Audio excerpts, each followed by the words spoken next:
जय हिंद साथियों। ऐसी स्थिति इससे पहले इस देश में कभी भी नहीं थी। यह तो आप कह ही सकते हैं कि बीते 9 सालों में और बीते इन 9 वर्षों में किसी भी राज्य का चुनाव का मौका हो या फिर लोकसभा के चुनाव का मौका ही क्यों ना हो, लेकिन ऐसी स्थिति और इस तरह की प्रक्रिया इससे पहले बीजेपी ने कभी भी नहीं दिया था। और प्रधानमंत्री को भी कहां जरूरत होती थी कि किसी एक उपलब्धि को तमगा लेने के लिए वो बीजेपी हेडक्वार्टर चले जाएं और उसके बाद वहां पर वाहवाही हो और संसद के भीतर जो मुद्दे सड़क पर वोटों के ध्रुवीकरण नहीं कर पा रहे हैं, उन मुद्दों को एक नई तरीके से संसद के भीतर उठाना शुरू कर दीजिए।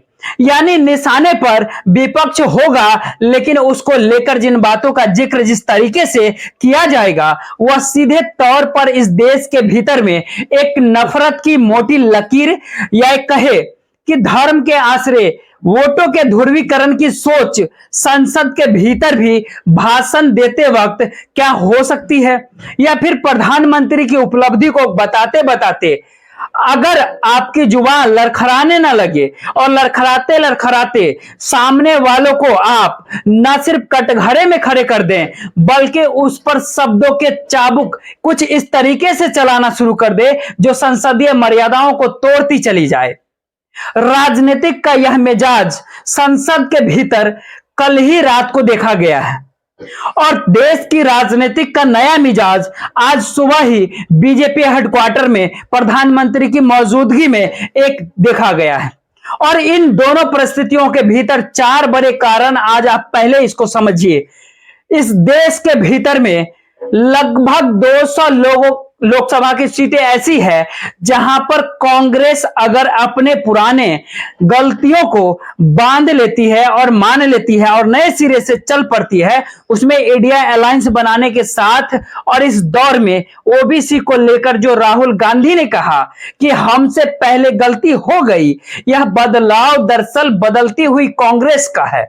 तो जिन 200 सीटों का जिक्र हम आपको कर रहे हैं और जहां बीजेपी और कांग्रेस आमने सामने है, वहां एक एक सीट जीतना भाजपा के लिए मुश्किल हो चला है।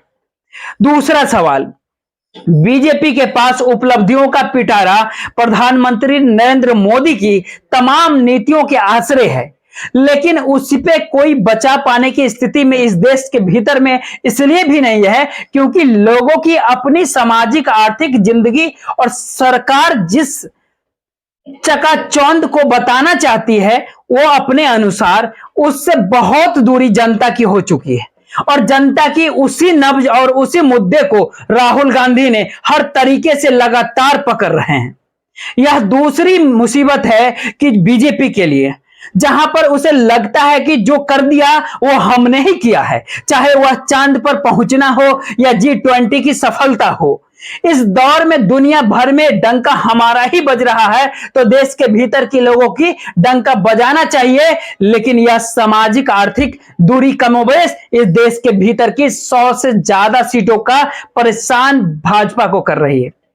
तीसरी परिस्थिति इस देश के भीतर में है कि उस विचारधारा या एजेंडे की है जिसको लेकर के आरएसएस चला करती है, लेकिन एक झटके में वह विचारधारा खोखली हो चली है, वह भी एक अपनी राजनीतिक विषाक्त को लेकर के। तो ये तीसरा संकट उस हिंदुत्व की दिशा को इंगित करता है, संकेत करता है, जहां पर वोटों की ध्रुवीकरण कैसे होगा यह भी बड़ा सवाल है। और चौथा सवाल प्रधानमंत्री के चेहरे या उनकी चकाचौंध से जुड़ा हुआ है, जो जनता के साथ मिसमैच कर रहा है और जो संगठन खोखला हो चुका है, यानी आरएसएस, उसके भीतर भी सवाल है, यानी नहीं, इससे जीत नहीं मिल सकती। तो होगा क्या, होगा क्या, उससे पहले हमें लगता है कि आज सुन लीजिए आप भी कि भाजपा के सांसद क्या उन शब्दों को जब वह विपक्ष के एक नेता पर उंगलियां उठाते हैं और जिन शब्दों का इस्तेमाल करते हैं, क्या उन शब्दों को जरा आप सुनिए, इसलिए भी क्योंकि इसके जरिए क्या समाज में नफरत और तेज हो सकती है। यह भी सोचिए कि इस नफरत के आश्रय क्या वोटों का ध्रुवीकरण हो सकता है। यह शब्द समाजवादी पार्टी के नेता दिए गए रमेश वधूड़ी की इस वक्तव्य से मिल चुका है। दूसरा सवाल अब इसके आगे का हो चला है कि क्या यह वाकई भाजपा और उसके तमाम सांसद महसूस करने लगे हैं कि 2024 के मुश्किल हो चला है, और उस मुश्किल की वजह अपनी नीतियों पर जो रेड कारपेट बिछाई गई थी, अब उस पर सवाल या निशान इस देश के लोग लगाने लगे हैं, या फिर कांग्रेस बदलने लगी है, या फिर समूचा विपक्ष इस बात को जान चुका है और खुद बीजेपी के भीतर के नेता भी इस बात को समझ चुके हैं कि जिस रास्ते हम चल पड़े हैं उसकी उम्र कहीं पूरी तो नहीं हो चली है। तीन स्थितियां साफ है। एक आर्थिक पक्ष है जो देश के भीतर का और अंतर्राष्ट्रीय बाजारों को लेकर के। दूसरा पक्ष कांग्रेस का बदलना, राहुल गांधी का नीतियों का उठाना। और तीसरा पक्ष इसका इस देश के भीतर में उन 400 लोकसभा की सीटों का है जिस पर भाजपा अपनी विसाख में मान के चलती है कि 400 में से लगभग 300 के लगभग सीट तो हम जीत ही सकते हैं। थे या नहीं थे। अब उसमें शायद और भी मुश्किल हालात पैदा हो चला है। तो पहली स्थिति आर्थिक स्थिति इस देश के भीतर की है जो अंतर्राष्ट्रीय तौर पर भारत को परेशान कर रही है, क्योंकि इस दौर में सरकार के अपने रिपोर्ट कार्ड बहुत साफ बतलाती है कि जो विदेशी पैसा भी भारत को बाजार में आता था वह भी अब कम हो चला है। और जो रिपोर्ट निकल करके आई उसमें जानकारी दी गई कि एफडीआई यानी फॉरेन डायरेक्ट इन्वेस्टमेंट जो था वो बरस दर बरस अगर आप देखिएगा तो 2022 में देखिएगा तो यह 6,05,369 करोड़ रुपए का था। अगले वर्ष यानी 2023 में यह 3,07,662 करोड़ पर आ गया, यानी और नीचे आ गया।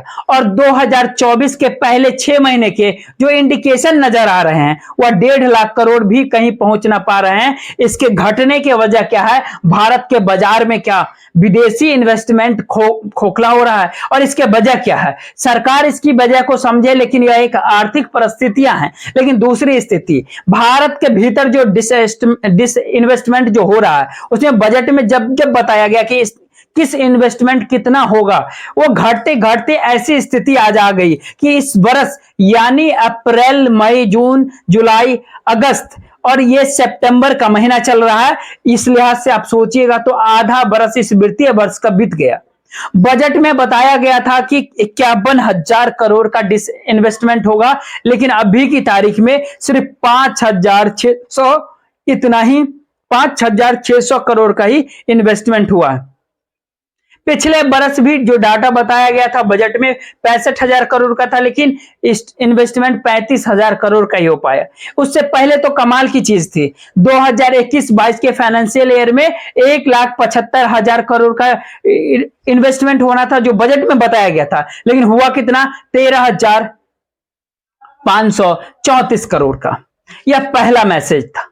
दूसरा मैसेज इससे बड़ा है, क्योंकि जो पहले 5 वर्ष मोदी सत्ता के थे जिसमें उन्होंने इस देश के अलग अलग कॉरपोरेट को जो माफी दी, जो रिटर्न ऑफ दी थी, वो 7 लाख करोड़ का था। और इस पहले 4 वर्ष में जो माफी दी गई है 7,35,000 करोड़ की हो चुकी है, जो दोनों मिलाइएगा तो तकरीबन 15,49,000 करोड़ रुपए के आसपास के। और इसी दौर में पिछले साल की तुलना में हमारा जो एक्सपोर्ट है देश का वो तकरीबन 16% नीचे आ गया।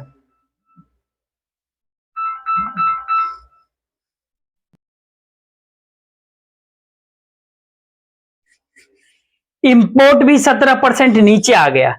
व्यापारी घाटा तभी बढ़ता है जब अभी 20 मिलियन डॉलर से ज्यादा का व्यापारिक घाटा है। मजे की बात यह है कि जिस तेल के जरिए सरकार ने अपनी इकोनॉमी को संभाला और अंतर्राष्ट्रीय बाजार में उस तेल की कीमत बढ़ रही है, और खुद जो हर महीने रिपोर्ट दी जाती है, और इस बार वित्त मंत्रालय की रिपोर्ट कह रहा है कि हाँ अलार्मिंग तो है, चिंताजनक तो हो चला है, लेकिन अभी लाल लकीर नहीं खींच सकते। लेकिन स्थितियां नाजुक है, क्योंकि अंतर्राष्ट्रीय बाजार में यह $100 प्रति बैरल तक हो जाएगा, जो इस वक्त 95 बैरल प्रति बैरल तक पहुंच चुका है। यह सारी परिस्थितियों के साथ एक समानांतर में जैसे ही आप शेयर बाजार में कदम रखेंगे वैसे ही आपके जहन में एक और सवाल आएगा। आज के दिन 12,000 करोड़ का निवेशकों को घटा है। यह कल एक घटा और ज्यादा था, उससे पहले गणेश चतुर्थी थी, लेकिन सोमवार के दिन यह भी घाटा तकरीबन 1.5 लाख करोड़ से ज्यादा का। लगातार शेयर बाजार की परिस्थितियां भी बता रही है। इस आर्थिक मसले का जिक्र सिर्फ इसलिए कि यही वह मजबूती है जो सरकार को राजनीतिक पूंजी के तौर पर मुनाफा दे देती है, और जब आप इलेक्शन में कूदते हैं तो उस वक्त आपके पास पैसे की कोई कमी होती नहीं है। लेकिन जब आपकी इकोनॉमी डगमगाती है तो ऐसे में राजनीतिक तौर पर इसका असर होता है। तो क्या पहली घंटी वित्त मंत्रालय या कहे इकोनॉमी एस्पेक्ट में पैदा हुई है? और दूसरी परिस्थिति इस दरअसल बीजेपी के लिए मुश्किल हालात कांग्रेस और या राहुल गांधी को लेकर के है। क्योंकि आज जब एक सवाल पूछा गया राहुल गांधी से, क्या महिला आरक्षण के वक्त में पिछली बार जब आपने ओबीसी का जिक्र नहीं किया था और इस बार आप ओबीसी का जिक्र कर रहे हैं, तो क्या उस समय गलती थी? उन्होंने कहा जी मैं रिग्रेट करता हूं इस बात को लेकर के। यानी एक तरफ पुरानी कांग्रेस की नीतियों को भी अपने कंधे पर लेकर 2024 के मैदान में कुछ इस तरीके से कूदने को तैयार है राहुल गांधी, जो कल तक पूरा के गांधी वोट बैंक होता था भाजपा के पास तो होता था, वो खिसक रहा है धीरे धीरे कांग्रेस की तरफ। इसको इस रूप के में समझिए कि 2009 में जब प्रधानमंत्री नरेंद्र मोदी नहीं बने थे, उस वक्त भाजपा के पास ओबीसी